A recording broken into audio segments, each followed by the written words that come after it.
This is Life's a Pitch TV.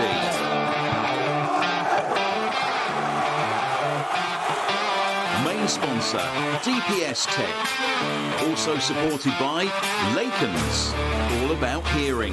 GBS Builders, Segford Golf Club, Ashford Wright, John Keeble Cars, Venue 60, The Hudson Group, Sound 4 Pro Audio, Come Hither Design, and Suffolk Sound. Charities this year: Cancer Support Suffolk, Forget Me Not Golf, and Combat to Coffee.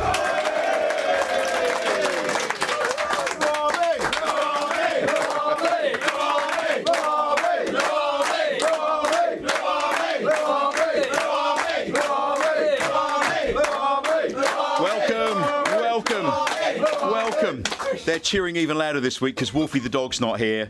If you were watching last, well, I know, but he did go and try and nip a few ankles last week when you were all clapping. So he's safely at home this week. Welcome to the DPS Tech Arena for this week's edition of Life's Pitch TV. I'm your host, Mark Murphy. Let me introduce to the team, Terry Butcher, Russell Osman, and in the Sound 4 Pro Audio production suite on technicals, we've got Richard and John.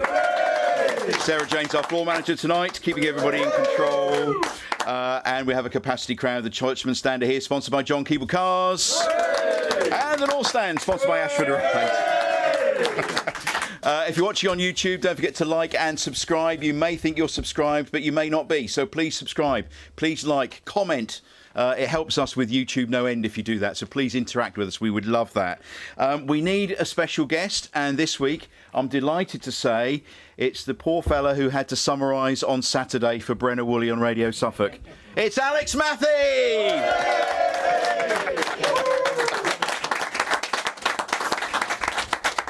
Welcome to the show, Alex. We all heard you after the game on Saturday. We're going to watch the highlights in a minute, so we're going to put you through it again. But that was a tough one to watch, wasn't it? Yeah, it wasn't good. The last two performances at Wrexham were poor. But they turned around last night, thankfully. Yep, it's much better. All looking a little bit more rosier today. Hard not to be after Saturday, Russ. Yeah, but I love Alex's commentary. He's great. Can't understand a word he's on about. But his enthusiasm is fantastic. And Terry, you were watching as well. You didn't think much of it, did you? What, the Wrexham game? Yeah, I didn't think much of last night's game, to be honest. But okay. No, the difference was 3 points. The difference was we scored first. That's the major thing. But no, I couldn't believe what I was watching on Saturday. I couldn't believe I was watching the Friday before as well. This team never ceases to amaze you, really, good and bad. But you know, it looks like they're back on track again. We'll just hope that they don't stray off it again like they have done. No more wobbles. You've seen them a few times this season, Alex. It's unusual that we don't seem to have the fluidity and the togetherness that we had when we had promotions before. It's as if something's not quite clicking. Yeah, and I think the frustrating thing is, and Terry and Russell say the same, the worst thing you want to be doing as a defender is running back to your own goal. And we don't hurt teams. Everything's played in front of us.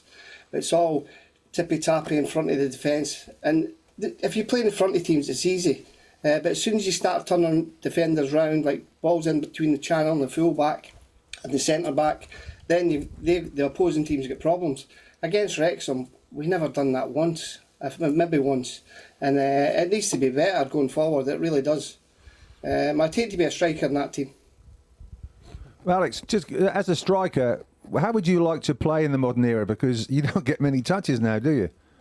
Oh, it's horrendous. I would hate to play in the modern era. I mean, I think the runs. I mean, you get a throw in. You get a throw in nowadays, and it goes back to your goalkeeper from the last third.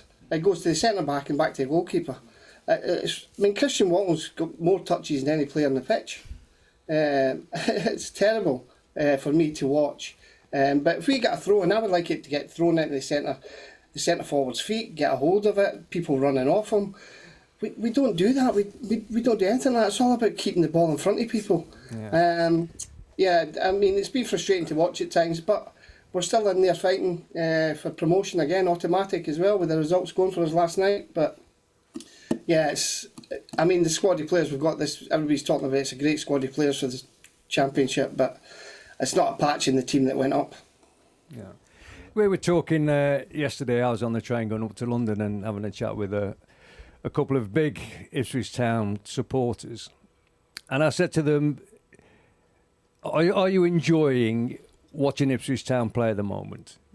You're paying in the money like you guys here all go up to Wrexham and back and then Watford.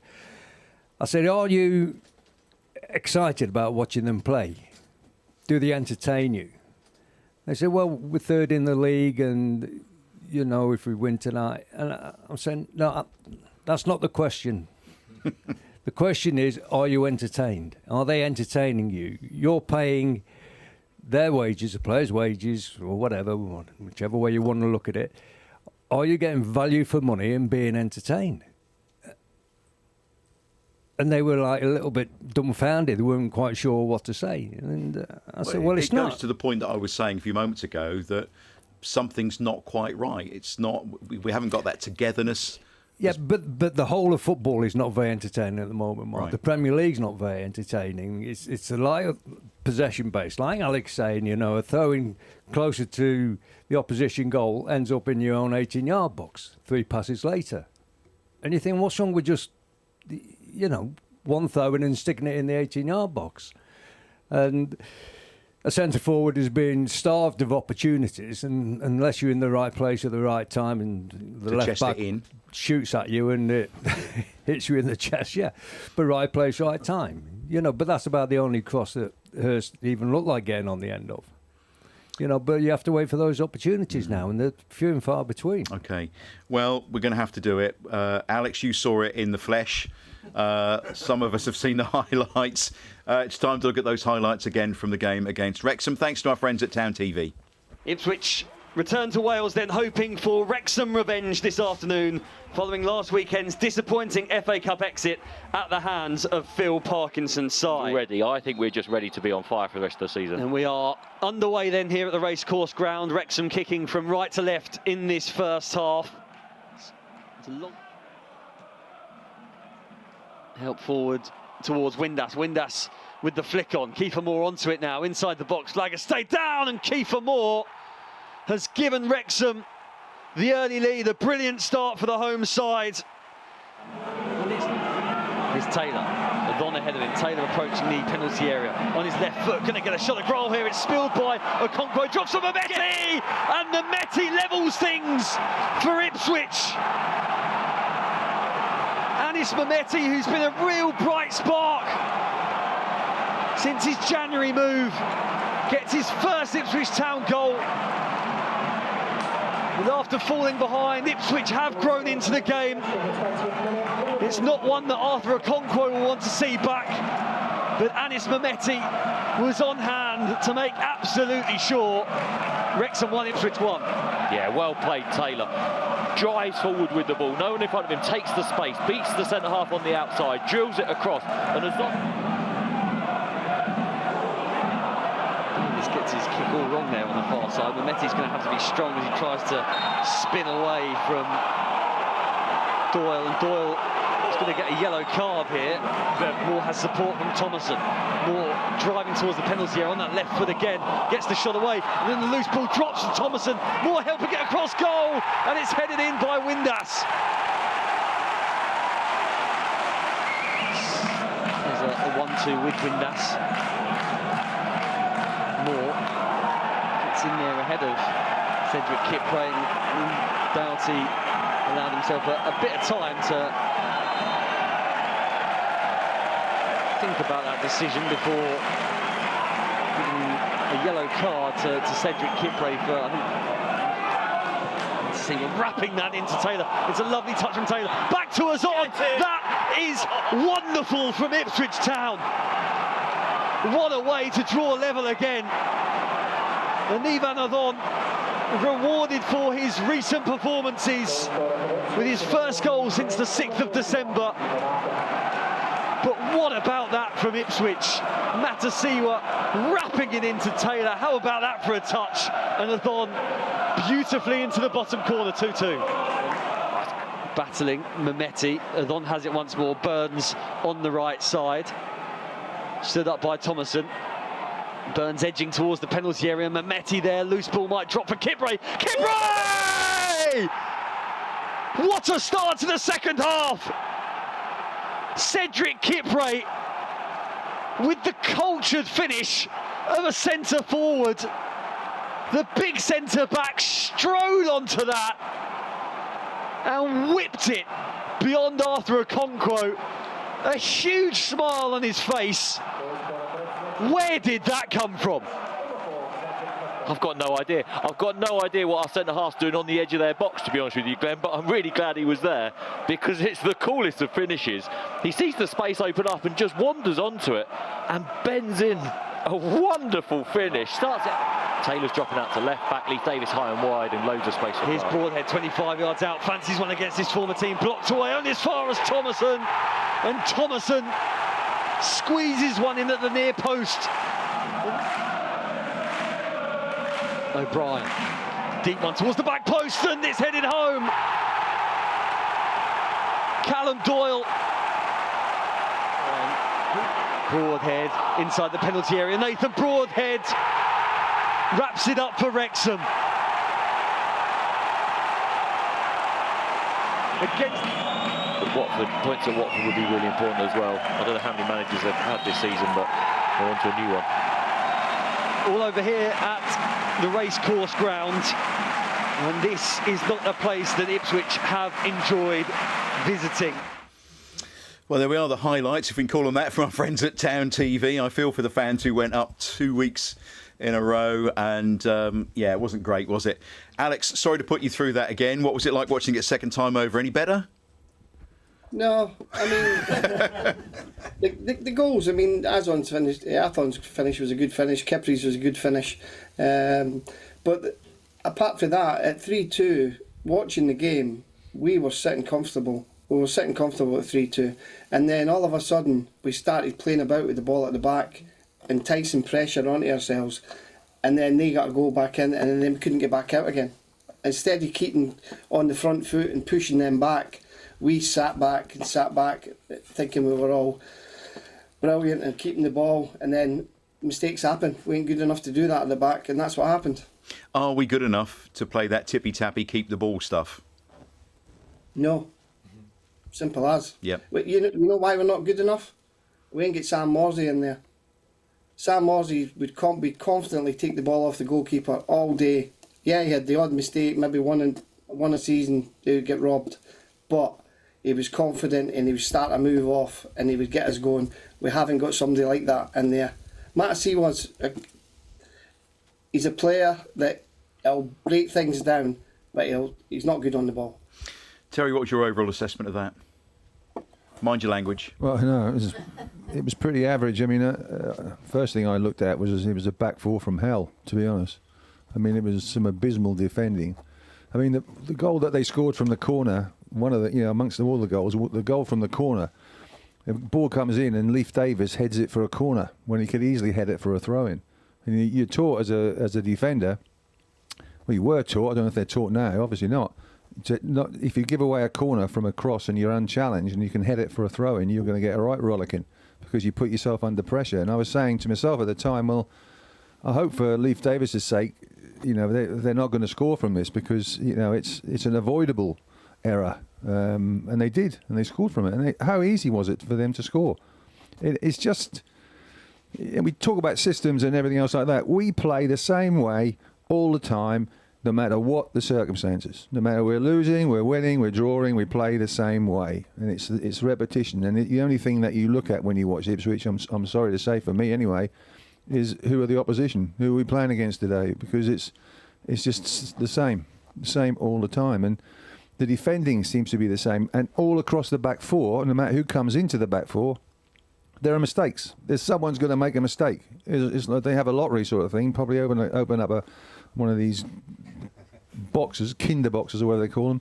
And it's like, oh, it's me today. I'm going to make a mistake and sort of thing. We saw that in the Premier League, and we put that down to playing better opposition, didn't we? Well, they're very, much more clinical in the Premier League, but they're still pretty clinical if you're going to give them opportunities like we did. I mean, we got a break against Watford with the first goal from a free kick. He's unmarked, Eggerly, but But the fullback Thomason came in and just pinged the ball in when the ball came back. Russ, what did you make of? Sometimes it's not about luck. Sometimes you make your own luck. Yeah. What did you make of it overall against Wrexham? It was disappointing. It was poor, and right from the off. I hope George Hurst was having a good look at how Kiefer Moore played, because Kiefer Moore has just gone out and played as a centre forward should play. It does help when the opposition centre half is running back alongside you with his arm up in the air, signalling to the other centre half that he must be marking somebody over there. I've got this covered and everything, and suddenly Moore's roofed it in the top corner. And Cedric Kipre's in the 18-yard box, looking at O'Shea thinking, why have you been shouting at me and telling me to do this, that and the other? There's nobody here for me to mark. Somebody else was being marked on the far side of the box by Leif Davis. And Kipre must have been thinking, why don't you just do your job? And push him away from goal. He's let him have a free shot. And Walton shouldn't get beat on the near post. Not with his stature. And you think, crikey, just do your job. You spend so much time arguing with the referee and chirping to other players and stuff like that. You think, you just do your job as a captain and then people will follow your example. So he had that. I mean, he had a disaster of a day. He gave the ball away for one of the other goals as well. But it was poor. Okay.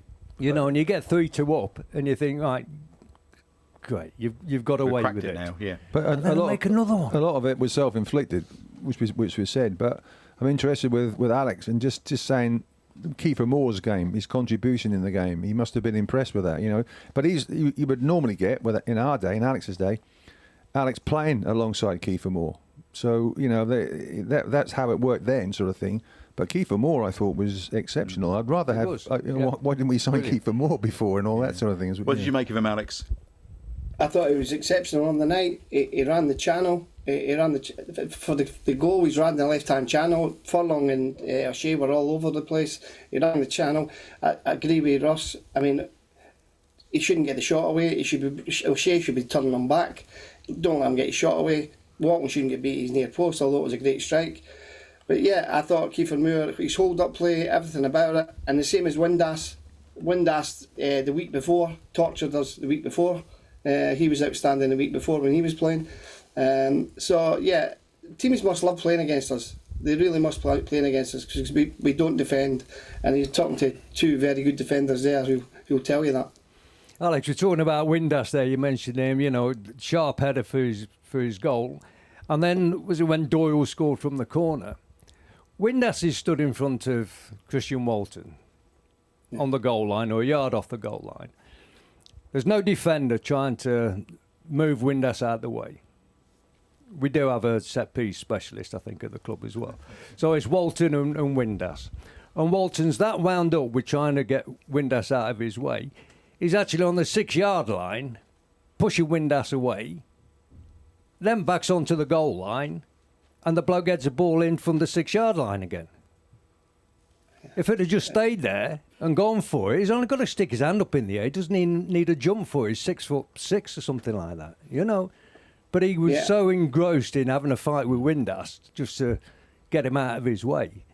Instead of just concentrating on the ball. Yeah, I think Christian on that day against Wrexham, he got beat at the near post a couple of times. And as a goalkeeper, he shouldn't be getting beat at the post, beat at the near post. I think is it fourth goal was get beat at the near post as well, or the third goal. It was a near post as well, which he should never have got beat from. It wasn't even a great strike. But as I say, he came back on last night and saved a penalty for us, which if they'd scored that penalty last night, it might have been a different game. It might have been a different result. Yeah. Let's look at some of the positives. Mathie, his arrival. What do you make of him, Alex? I like him. I think he's positive. He's always looking forward, on the front foot. He's always trying to create something. Which I think he did well. I think Taylor's done all right. He's trying to be positive with the ball. Gives the ball away in silly positions at times, but he does try and be positive and look forward. But Mametti's, looks the player. And he's settling in, boys, isn't he?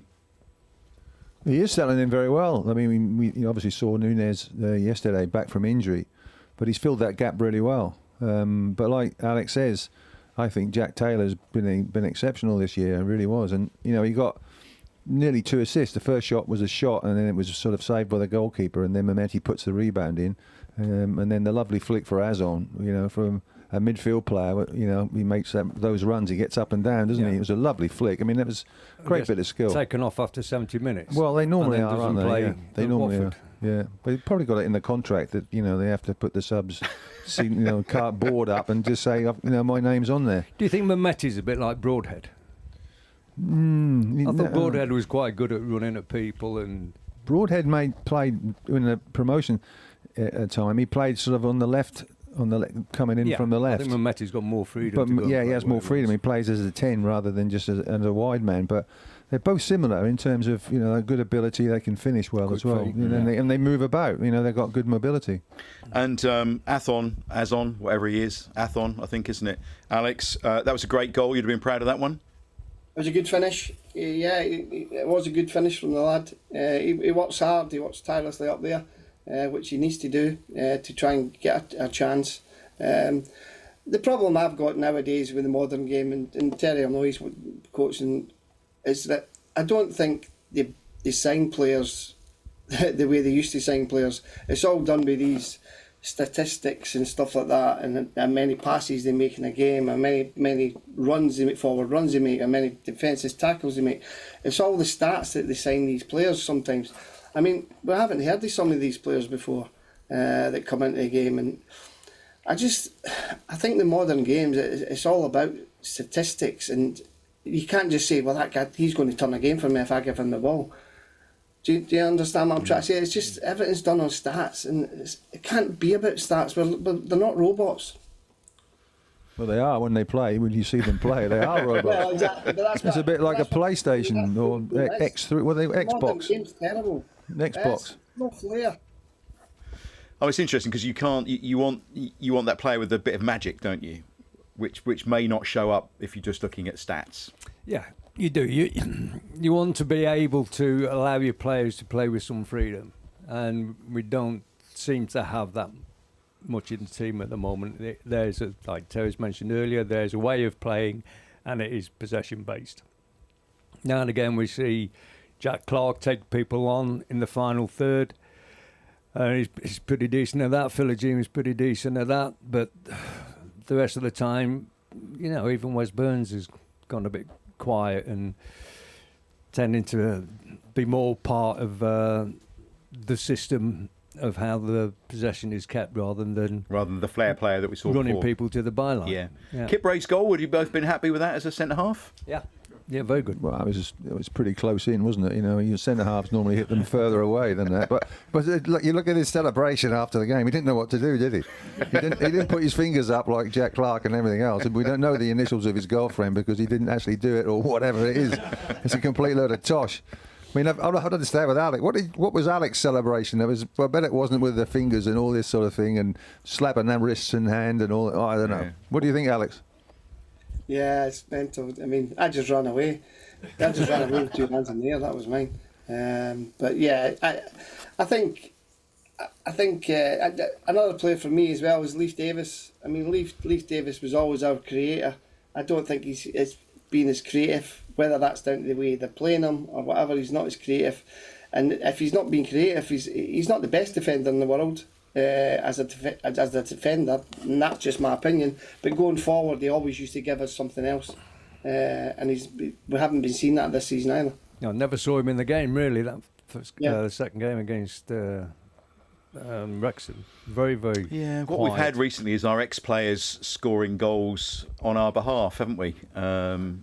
Travis scoring the other week as well, but unfortunately Moore and Broadhead didn't read the script. And scored against us, which was a bit frustrating, really. Yeah, I mean, I don't know, the guys are going up there twice. You sort of see, well, Broadhead and Moore, are they going to score against us? It's one of the last things you want, but they did. But because they are good players and give them an opportunity, they will do that. But was in the last 3 matches, we've had 24 changes in personnel in the team. 24 changes. You don't get that generally in about well, 2 months of football. So it's that's the way it is, the modern game. Okay, well, let's move on to something a little bit more positive. Butch is not sure, but at least we won against Watford. Here are the highlights from Town TV. The Blues have found life on the road difficult at times this season, and they will certainly be aiming to improve their away form during the final 2 months of the campaign.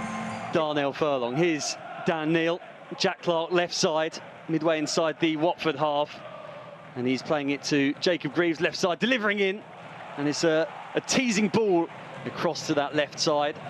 Raises a right arm, delivers in, and he almost catches Selvik out there. Left side, midway inside the Watford half. Ball just taken away from him, and now Petris is going to be able to race away from Kipre. O'Shea chasing back. Petris is going to need to go alone, and he can't hit the target. That's excellent defending from O'Shea there. Pozzo family. Here's Nunez. Now Neil, 20 yards out, poking it through towards Adon. Pollock with the challenge, but it's not a clean one. It's through the back of Ilan Adon. And Ipswich Town awarded a free kick inside the D. I wonder if it's one of those where he'll go keeper's side perhaps and just try and beat Selvik for pace. And he's actually trying to loop it over the wall. And it drops to Waller Egley! And Waller Egley fires it into the corner for his third Ipswich goal. It was sharp from the Norwegian. What a moment for him. And you have to say, it is a goal that has been coming. Ipswich have been in the ascendancy so far this evening. Nunez's free kick blocked away, but Waller Egley, first time, too good for his compatriot Egil Selvik, 1-0. Gakia helping it infield. Kipre's broken the lines into Nunez. This might open up for the Chilean. It's Nunez, it's just wide. Bankwork given away, caught out by Jack Clark. Nunez squaring it to Adon, and Adon firing just over. Left-footed ball forward, searching for Doumbia. Doumbia bringing it down. O'Shea back, here's Bove, 20 yards from goal. Bove opens up his body, tries to find the bottom corner. Wrexham 2, Portsmouth 1, and Southampton now 4-0 up at home against Queen's Park Rangers on the south coast. Here, Watford 0, Ipswich 1. And Jack Clark feeding it out to Wes Burns. Burns back to Clark. Clark stabbing it forward. Might drop for Jacob Greaves inside the 6-yard box. Helping it across goal. George Hurst is in there to score in front of the away fans. Ipswich double their lead. And it's George Hurst. Well done, George Hurst. Well done. That ball into the back of the net. And here he is getting forward again. Hurst in the penalty area. Left foot just drags it wide this time. Lifting it towards Iran Kunda right side. Iran Kunda looking to deliver him from the right, and Tom Ince has gone down, and the penalty has been awarded up against Christian Walton. It's Ince, it's saved by Walton, and Ipswich clear the rebound. Christian Walton getting down to his left. It wasn't a great penalty. Cleverly taken goal as well it was. As Iran Kundu breaks into the box and Greaves is there, and Iran Kundu fires, and Walton makes a reaction save of the season. What a perfect platform to go into 3 consecutive home games. The final whistle has now blown. So thanks to Town TV. Full-time Watford 0, Ipswich Town 2. Alex, much better than against Wrexham. Yeah, it was. But Watford were no big shakes, to be fair. They weren't a great side. We did have a lot of chances. There was some bad finishing there on the day with some from both teams. But yeah, it was a good result. We needed that 3 points on the road to get us back up there, especially with Middlesbrough drawn. So yeah, good 3 points. Move on to home game on Saturday. Yeah, good chances on Nunez and Azon just on the edge of the 18-yard box. Really, you got to make the goalkeeper work, Mark. And I think that's what Alex is alluding to. The opportunities there, and we've not even tested the goalkeeper. Chances that you thought really, if they hit the target, it's got to find the back of the net. But he's in the back of the stand. First goal, Wally Egley, which was I thought he took that really well, Butch. Well, I don't think he meant to hit it in the ground. I think he meant to just strike it as a volley. But good job he did. And the goalkeeper, I don't know what the goalkeeper was doing. It was like he was swatting a fly or something like that, because he was.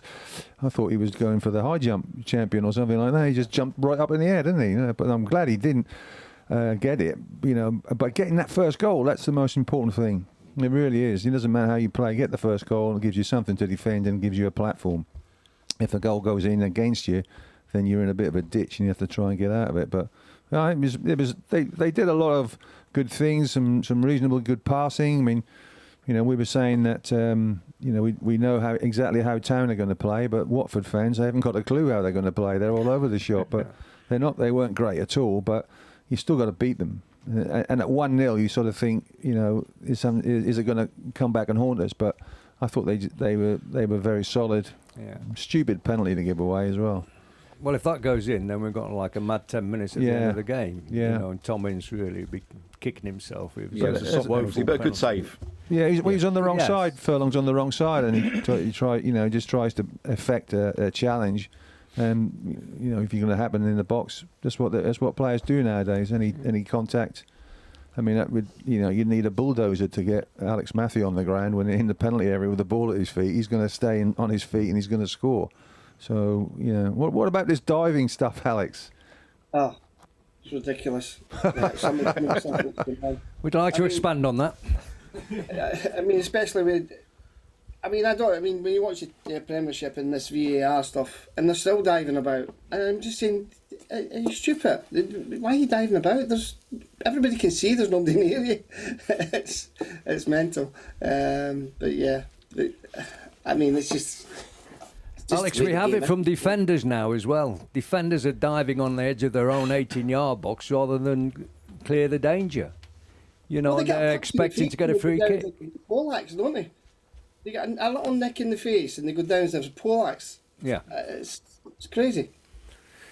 Well, it's spread through the game like wildfire, hasn't it? It's from top to bottom and we all have to suffer it. Yeah. Alex, did you have a goal drought in the way that Hurst has had this season? What's it like from a striker's point of view if you're not scoring goals? The pressure's been mounting on him a great deal from a lot of fans who've really been getting on his back. And we said he just needs a goal. It doesn't matter where it comes from. If it bounces off his backside, actually, he chested it in. They all count, don't they? So will that do his confidence a bit of good?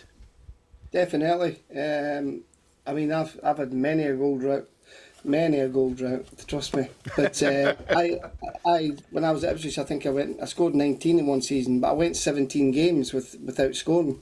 And George said to me, I was contributing. I was setting things up. I was linking in the game, and I was creating goals as well. So I was still contributing to the team, and that's a big thing. And then, as I say, I got a goal, and then I got a hat trick, and then I just kept. Once you get that first goal, the confidence goes back up. Football is all about confidence, and especially as a striker, you need goals to give you that confidence. And that goal last night, I'll do him the world of good, hopefully. I mean, he did chest it in. He puffed his chest out, didn't he, to chest it in? Right, and he was in the right position. I don't think he knew much about it. I thought when he scored and he's running away from Greaves, I thought he was going to the medics to say I broke me ribs, because that was a hell of a pass from Greaves, wasn't it? He rocketed the ball across. He couldn't miss his chest. But in the end, they all count. it should give him a bit more confidence now, and that's the thing that. Kieran would have loved, because it's you want your forward scoring and contributing, but you've just got to make it happen on a regular basis now. But what Alex was saying, when he went through his goal drought, the manager was saying your contribution is still very important to the team, because you're making opportunities for the players, you're getting assists, in other words. I'm afraid George Hurst hasn't been doing that. So it's goals or nothing with George, and at the moment, he hasn't scored many goals. Yeah, this will do him the world of good, but his hold-up play's got to be better. He's got to be capable of bringing opportunities to other people. We look to your strikers. They're the main ones, and they play through in that position. It's their choice. They've got to get goal. They are judged by goals generally, but. You want a really buzzing centre forward, someone like a Mariner and a Brazil, who you never know what they're going to do. They're going to they're just going to get goals out of the blue. That with George, that doesn't quite happen. But and as on, but that's all we've got. We've got to persevere with that. And you're saying, well, you want more contribution from midfield players. Well, some, they are contributing. We have scored a lot of goals this season compared to other teams, but goals will win your game, so therefore you've got to put the ball in the back of the net. As simple as that. Yep. Okay. Well, we're in a decent position with some games in hand, so it shouldn't be all doom and gloom. But we should be, as you had that conversation on the train with the town fans, we should be more excited. But for some reason, we just aren't at the moment, and I don't really know why. It's just not particularly exciting to watch. No, but we're still third. Yeah. So we're in a great position at the moment. We've got a strong squad. I just feel that we could do with less changes of personnel all the time. Okie dokie. Yeah. Right, here's the tough bit for you, all three of you. It's time for this week's Player of the Week, sponsored by GBS Builders.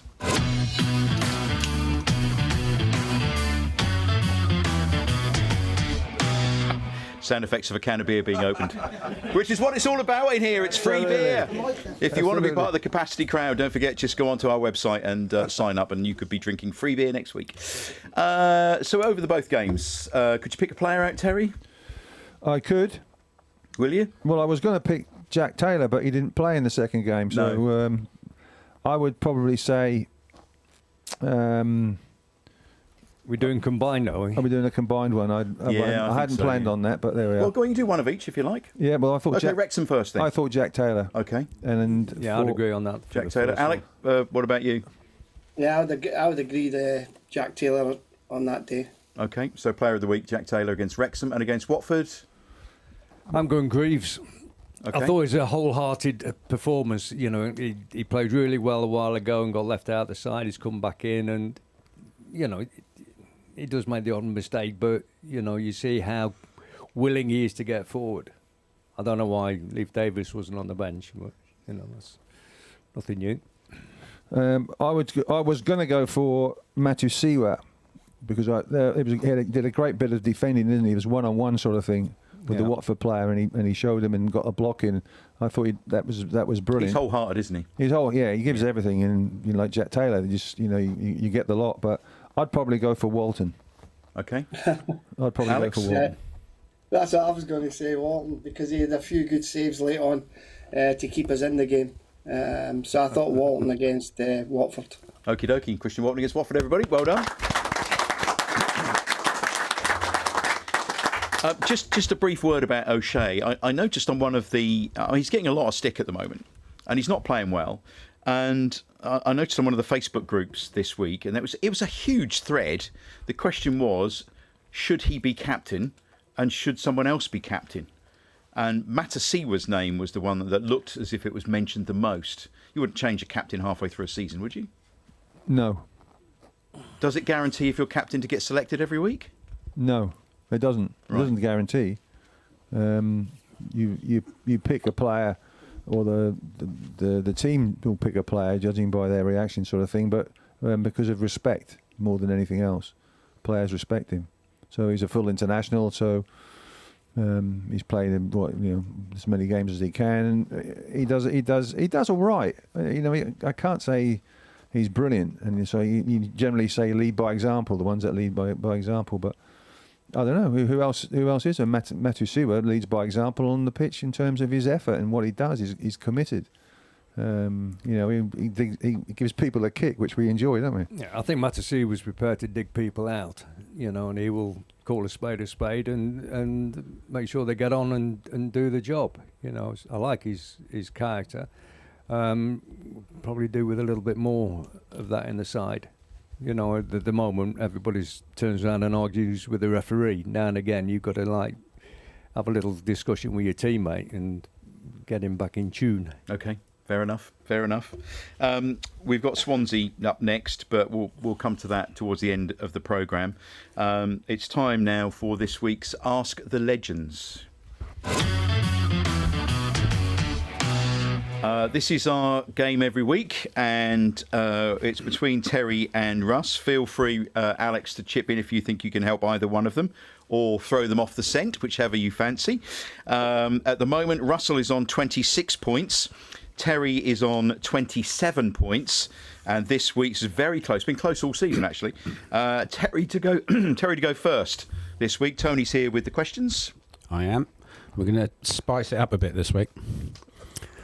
you said this the last 3 or 4 weeks. To be No, honest. I haven't. There's Simon. Indian League football, is it? Okay, so we're having home and away again. But the home question will be a choice of whether you get a option on the answer or you be bold and said I can get it on my own.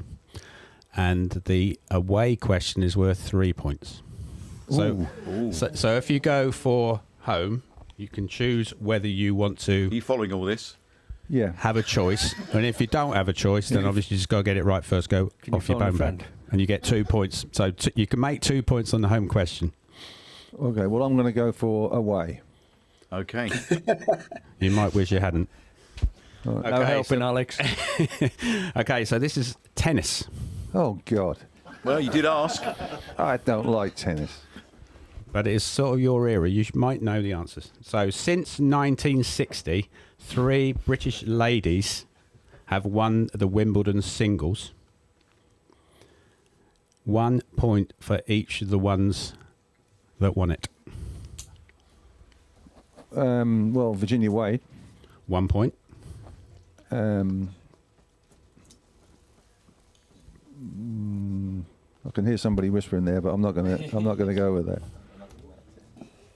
Boom, boom, boom, boom, boom. Since the when? Since 1960s. And Virginia Wade was the last one to win it, so they were previous to that. Yeah. Yep. Not get a point for that, though. Oh, right. Okay. It's a tough school. Alex, you're not Googling it, are you? No, I'm not. He's asleep, by the way. He's asleep. Not for me. What time is it on your watch, Alex, actually? No, I don't know. I don't know anymore. Okay. Okay, so the other one was Ann Jones All right. I heard Jones there, but I wasn't going to take that. and Angela Mortimer. And who? Angela Mortimer. Oh, that must have been in the 60s, was it? 1961. Oh, there you go. Yeah. Well done. But point, Terry, which A takes point. you on to 28 points. I hate to think what's coming my way with your away question. Right. Did you understand the instructions? No. Here we go. Right, fire away. So the home question, do you want to have the multiple choice or are you just going to be brave and go for it? Multiple choice. Or It go is for quite it. hard. I'll go with multiple choice.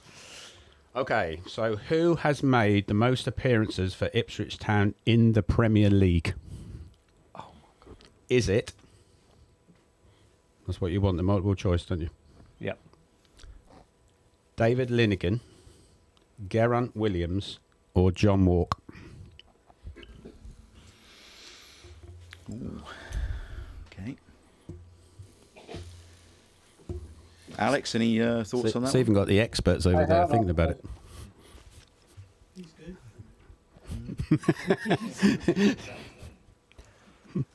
I'll be honest, I haven't got a clue. I will go for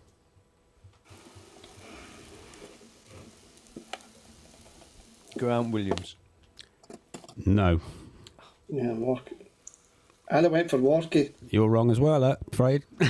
David Linnigan. David Linnigan. Linnigan. All right. There we go. David There you Linnigan. go. Yeah. Fair Sorry, play. Russ. So No. it is Terry Post. 28, Russell 26. No, don't Pulling worry, away a there's little bit, no Butch. Early days, early days. Well done. If the old scores had stayed the same, then I would have been another point. So the scores would have been exactly as they are now. Well, if you'd have known 2 other tennis players, you'd have been even further ahead. Look, you'd have been Yeah, but up it's- to 30. Come on, it's Come tennis. on. It's tennis, for goodness sake. Ifs and buts, mate. Now, this is going to be fun, actually, because it's time now for our golf game. Life's a Pitch and Putt, sponsored by Seckford Golf Club.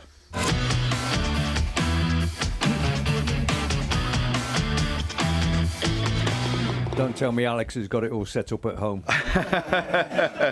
No, we have a cunning plan. So, Alex, what we have is you can see on your screen just down here, you can see some of the holes. So 6 balls into those holes, putt across. There's a potential 600 points up for grabs. Top of the spot at the moment is Scoey with 160. Alan Judge 250. Wayne Brown 120. George Burley, Leslie Dolphin 105. Sarah Jane and Terry Butcher 100. Some of us haven't scored any. And it's going to be rather difficult really, Alex, for you to do this so remote. Left a So what we'd like to do is to put the camera on the crowd, Alex, and for you to pick someone. So would you like someone from Churchman's or from the North Stand? Churchman's or North Stand? North Stand. Okay, so the North Stand. Yep. We're gonna. There we are. Look, so the camera is moving around. If you spot someone that you think would be really good, just sort of can you pick one out? Anybody you fancy? It's not a big camera angle, but if that's who we're going with, Just say stop when you want to stop. stop. I'll take the young lad with the halo strip on. Okay, blue. come on, out you come. He's here later on for a very special reason. We've got some trophies to hand out later. Right, so you've got 6 balls. Scratch golfer, by the way, this lad. Yeah, this is on behalf of Alex Mathie. So good luck, Alex. Here we go. The 100 hole is smaller than the 10. Wow, 40. 40 points. Well done, Alex. Do you play golf, Alex? No. Rubbish, Terry. Not with my shoulders. But yeah, but Oh yes, we remember those. But you're Yeah. Scottish. You normally all the jocks play golf, don't they? No, I never. 40 started still a well, good store. Yep. Started Keep great. going. Oh, it's that wooden chunk. You know you haven't got it when it goes boom. Yeah. If it comes back over a certain line, do you get that ball again? No. Oh, so close. Last one now. Last one. In you go. Oh, 40 points so for Alex Mathie. He's on the board. Well done. You're above Tony Pennock. So, Alex, that puts you ahead of Tony Pennock. Tony Pennock, our golf professional here from Seckford. And it puts you ahead of Simon Milton as well, looking at the board. And also Dozzer's on there. I'm on there at 0. So I think that Fabio Wardley, our world boxing champion, he got 0. We don't remind him of that very often in person, but 40 points. You mentioned your shoulders. You had a few injury problems with those, didn't you, Alex? Yeah, my legs and that were fine. It was just my shoulders. I was out for a year. Yeah. Needed operations, and I was at 6 months with the left and 6 months with the right. But yeah, they're all right now. Well, I've had a couple of operations on them recently. So. Yeah. Were they the chips on your shoulders? Were they quite heavy? Yeah. Yeah, I had massive chips, Terry. He's here all week. I was a coach at Dundee United when Alex was in the first team. Yeah. And we used to Paul Sturrock was the manager. And he was great. He was always fun, and you didn't know what you were going to get from him. He was a great professional, but a great guy as well. That's not what you said earlier, Alex. It's the biggest load of contradiction I've ever. That was my worst spell in my career. What was he like as a coach, Alex? Come on, dish some dirt on Butcher. Terry was a good lad. I remember playing with Terry in the reserves a few times up there at Dundee United. And I was always giving him 100% because I had so much respect for him as a player and as a person. Did he ever lose his temper, Alex? No, he never. No? He was great with the young lads. He was very humble and he brought the young lads on really well. Yeah, we did So, well. Yeah, couldn't think hard enough. I think Alex. How much did you pay him, Butcher? No, Alex is. There's one thing wrong with Alex in his career. Is he played for Celtic? Okay. But you were at Celtic when I was up there as well. Did you ever play against me? No, I never. I was a young lad at Celtic. I was coming through, and the nearest I got was on the bench, Ibrox. Was that the 4-1 or the 5-1 win for us? Yeah, you were on fire then, weren't you? You were on fire. You were a great squad then. Praying not to have to go on for the last 10 minutes. Quite an atmosphere, though. It is an Quite experience, an atmosphere. Right. So, yes, Alex, by the way, I don't know if we can get the camera back onto the North Stand, and Andy there with the third strip, the halo strip. We can probably swing the camera around. There he is, waving. Go back a bit, back a bit, back a bit. No, other one, further round. No, not him. That one, him. Do you recognise him, Alex? No. He was one of the paramedics who carried you off the pitch when you did your shoulder. Oh, were you? Yeah. Thank you. Thank you. Yeah. That was it. Yeah. Golden shot. What time was that? There was a Left a bit, right a bit. Time for our On This Day in History.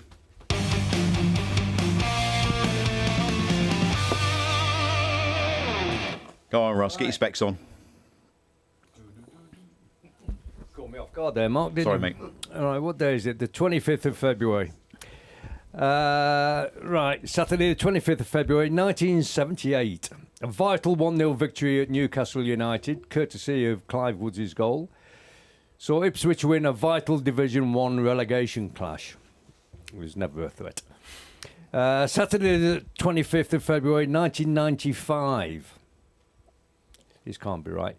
Goal machine, Alex Mathie marked his debut with a goal. Wow. As Southampton was seeing off 2-1 at Pullman Road. It was the last time the Blues were to trouble the scorers for 7 consecutive games. That must have been your drought then, Alex, was it? That's when we first went to the Premiership. It was me and Chappie up front. We both signed and we both scored on our debuts. And that was the last time we won the Premier League. We got relegated that year. Oh, blimey. And that's I all think that one of happened the on next the... games was 9-0 against Man United. Yeah. Yeah. We try not to remember that one too much. That's all that happened on the 25th. Just on the 26th of February 1979, holders Ipswich smashed Bristol Rovers 6-1 in the FA Cup 5th round. Brazil scored twice as Town raced to a 4-0 half-time lead. And really that is it from Saturday the 25th or Monday the 26th of February. Okie dokie. Well, it's nice that we've got Alex on It track is, with yeah, this day. very appropriate. I'd like to Worked say out we well, planned didn't it? that, but it was pure coincidence. Just keep quiet. I will keep quiet. No one will notice. It's time for this week's Man v Fat results, and something a little bit special this week because, another night of football and fun at Limburg Road on Friday saw the Man v Fat lads lose a few more kilograms. Ipswich Town wrapped up the treble by winning the pitch, weight and overall league titles and have a cup final scheduled for this week, giving them a chance to win even more silverware. Ipswich players Andy Farron and Travis Simmons are with us this evening to collect the trophies. We'll do that in a moment or two. Let me just give you this week's results. RB Liposuction 7, Leighton Oreos 5. Man Titty 3, Not in Your Mum's Forest 4. Oh. Ipswich Town 7, Ozempiakos 2. So those are the scores from this week. But we've got Andy Farron and Travis Simmons with us this evening to collect the trophies. So boys, would you like to come over and sit on the sofa next to our legends on behalf of Ipswich Town? So you've got the trophies on the table in front of you there. You've got the league trophy, I think the cup trophy. You've also got the league shield there as well. And Travis has a certificate because Travis has lost 35% of his body weight after shedding, everybody, wait for this, over 7 stone. Wow.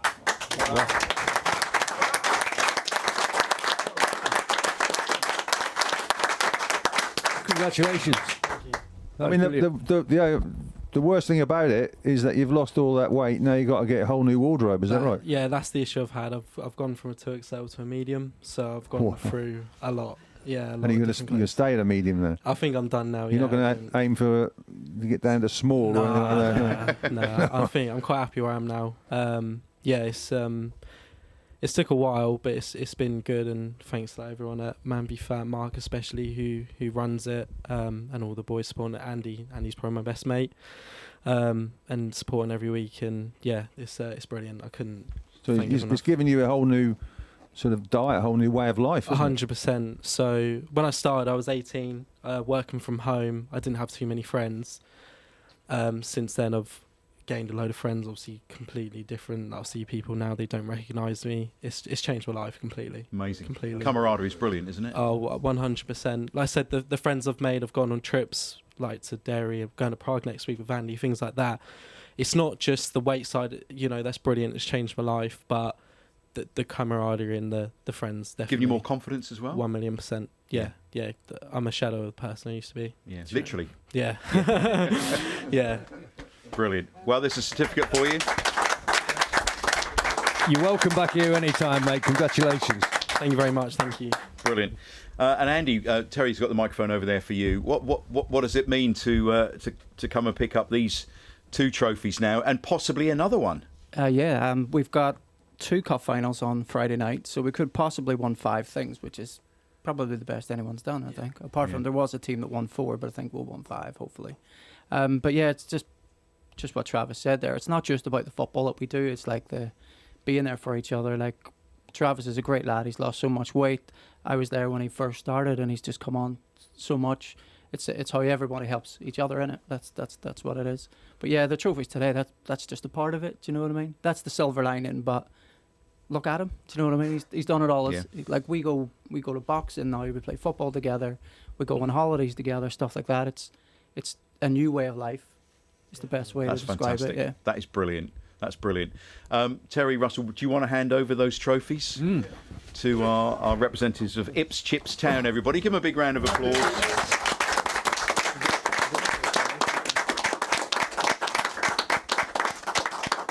Fantastic. Cup winners trophy. Yep, that's the Shields. And there's the league trophy. Brilliant. Well done.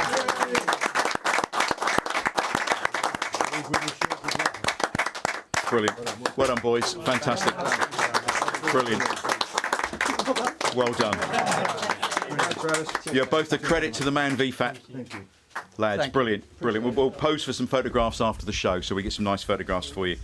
That's brilliant, isn't it? Isn't that humbling? What's that, Russell? Are you coming up for your certificate, Mark? I haven't lost much weight. Yeah, it doesn't say that on here, though. This is a certificate to Mark Murphy for supporting the Man v Fat community as well as you do. So I think that deserves a round of applause.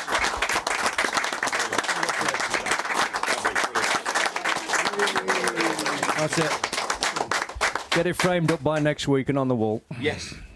I mean, just catching myself on the TV monitor there. I think I need to go along next Friday night. Well, we were going to say that, but we thought we'd better not. No. Thank you very much. The thing about it is, we have great fun with the names, and we do the results and all that sort of thing, and it's a great addition to the show. It's an important part of the show, but it's not all about that. It's about the actual the serious side of it, and it's people losing weight in a fun way, and with what Travis said and.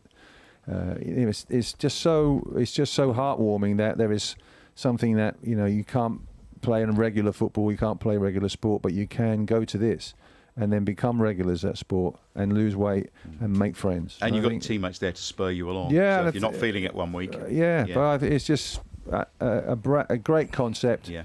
And we've had some fantastic results. So it'll be a week or so before we hear our teams that we chose last week mentioned. Yep. They're going to do the draft, I believe, next week or the week after. So that's brilliant. But team sport can do that, can't it? Yeah, it's what football's about that, but sport is like that. Yeah. And sport. And, yeah, that's brilliant. Camaraderie. Alex, before we go, Swansea at home on Saturday. Your thoughts on that quickly? Yeah, I think at home I've no problems with it at home. I think we should go out there and win the game. I think Leif Davis will probably come back in instead of Greaves at home. I think he'll probably. I would like him to try and start with a little bit more consistency with his team selections in this run in the last 14 games. Play a settled side instead of keep chopping and changing. Who's going to play up front, Alex? I think he'll probably start with Hurst. Yeah, be interesting. I think he'll start with Hurst. Well, there's 3 games at home now: Swansea, Hull, and Leicester. So. You would fancy, Hull's going to be a good one, isn't it? Because they're up there. So that's a massive. I've taken us against them at home. Yeah. I would at home. Yeah, at home, away, I don't know what we're going to do. Yeah. Our crowd is a worth a goal start, isn't it, at Portman Road? Yeah. You know, and they do a hell of a job away from home as well. Better than the majority of teams. So, yeah, very good. What do you think, Terry? Yeah, well, I think we'll win the 3. I think we'll win the 3. Leicester was one that I think maybe... no, but I think we'll win all 3. Okay. I think they've hopefully turned a corner now. But it worries me that they play the same way all the time. Very, very predictable. Yeah, Terry, what do you think about, and Russ, what do you think about 4-4-2 these days? Because I've seen a couple of the managers doing the Premiership, putting 2 strikers up front, just to change it, just to give us something that different, because teams don't expect it to play with 2 up front. I mean, you would be thinking that somebody would be thinking, oh, let's go with 2 up front and give their centre half something to do. Alex, as soon as 1 or 2 managers do it, then everybody will do it again. Yeah, but it needs to be the certain managers that do it, though, isn't it? It's like this long throw. Everybody's doing the long throw now. Yeah. And I hate it. I've always hated it. Yeah. You know, the rewards for long throws aren't significant enough to one doing it so often.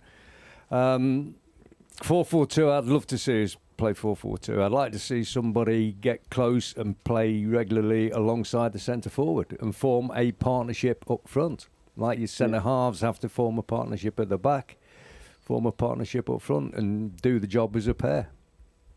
Yeah, I mean, at least it's going to be a plan B. If you do it as your plan A, you'll be totally different and will probably catch teams by surprise. But if you've got the systems that they have now, the 4-2-3-1s or whatever they call it, then you can always revert back to 4-4-2. But coaches nowadays, they're not taught to revert to another system. They play the same system and just go like for like. So, did you see what Liam Rossini did the other day against Arsenal? Arsenal renowned for their corners, set pieces and stuff like that. So rather than have everybody back in the 18-yard box, he all went back there to start off with. Just before the corner was taken, he sent about 5 of them up onto the halfway line. And Arsenal were going, oh, Christ, what do we do now? You know, it completely... They took the initiative. But there were teams in our day that did that as well. They kept 3 up front. So you have to keep 4 back.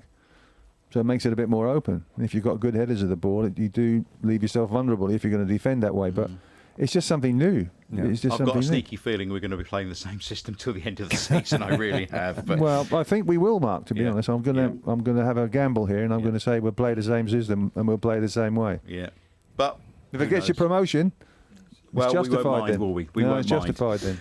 We're out of time. Alex, it's been a delight to have you on. Thanks for sitting through that Wrexham game again with us. We appreciate that. Thanks, Taking Alex. one for the team. Best wishes to you and obviously to Brenner. Lots of people listen to you both when you're together in the commentary box for Radio Suffolk. So, Alex Mathie, everybody. Well done, Alex. Well done, Alex.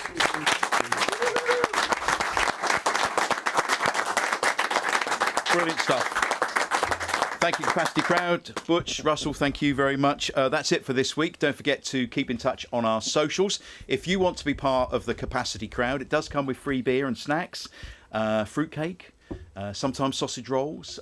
Just go to www.livetopitch.co.uk or something like that, and just click on Capacity Crowd. And what was that again, Mark? I can't remember now.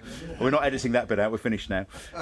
So go to the website and click on Capacity Crowd, and you can ask to be part of it. And don't forget to like and subscribe as well. Thanks very much for joining in this week. We'll be back next week. I'll leave you with those 2 famous words, everybody. Blue Army! Blue Army! Blue Army! Blue Army! Blue Army! Blue Army! Blue Army! Blue Army! Blue Army! Blue Army! Blue Army! Blue Army! Blue Army! This has been a Life's a Pitch TV production. Main sponsor, DPS Tech. Also supported by Lakens, all about hearing. Seckford Golf Club, Ashford Wright, John Keeble Cars, GBS Builders, Venue 16, The Hudson Group, Come Hither Design, Sound 4 Pro Audio, and Suffolk Sound. Our charities this year: Cancer Support Suffolk, Forget Me Not Golf, and Come Back to Coffee.